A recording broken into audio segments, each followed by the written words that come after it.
Indonesia sering disebut tampak cocok untuk bergabung dengan BRICS. Ini merujuk blok ekonomi negara berkembang yang terdiri dari Brasil, Rusia, India, China, dan Afrika Selatan (AFSEL). Namun, saat Presiden AFSEL Cyril Ramaphosa mengumumkan perluasan keanggotaan BRICS di Johannesburg pekan lalu, Indonesia tidak ada dalam daftar tersebut. Hanya ada Argentina, Mesir, Ethiopia, Iran, Arab Saudi, dan Uni Emirat Arab. Padahal, jelang KTT BRICS, sekitar 40 negara tampaknya telah menyatakan minatnya untuk bergabung dengan kelompok tersebut, termasuk Indonesia. Namun, setelah menghadiri pertemuan di Johannesburg, Presiden Joko Widodo, Jokowi, mengatakan bahwa ia sedang mempertimbangkan untuk menjadi anggota namun tidak ingin terburu-buru. Absennya Indonesia dalam kelompok itu pun menjadi sorotan. Salah satunya media asing Al Jazeera yang membahas hal tersebut melalui artikel berjudul, Indonesia's Absence from Bigger BRICS Ehus Decades of Non-Aligned Policy. Keputusan Indonesia untuk tidak ikut serta dalam BRICS meskipun terdapat kesamaan dengan negara-negara berkembang lainnya mencerminkan kekhawatiran lama akan keterlibatan mereka dalam aliansi geopolitik serta ketidakpastian mengenai manfaat ekonomi yang akan diperoleh dari keanggotaan tersebut, tulis media tersebut mengutip kata para analis, dimuat Senin tanggal 28 Agustus tahun 2023.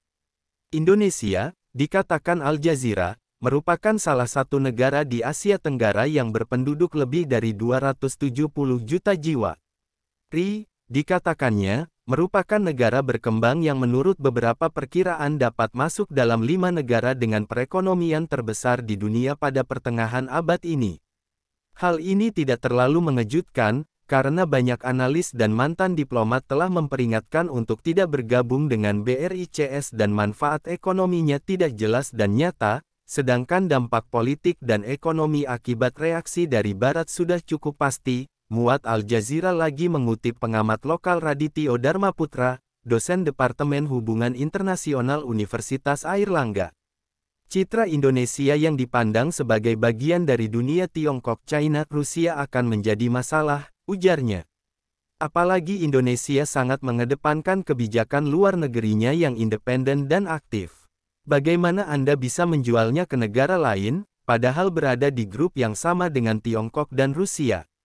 Disinggung pula bagaimana Indonesia sebagai salah satu anggota pendiri gerakan non-blok. Organisasi itu aktif menjaga netralitas selama Perang Dingin dengan menganut pendekatan luar negeri, bebas aktif, yang independen dan aktif, termasuk mengambil peran dalam menengahi perdamaian di seluruh dunia.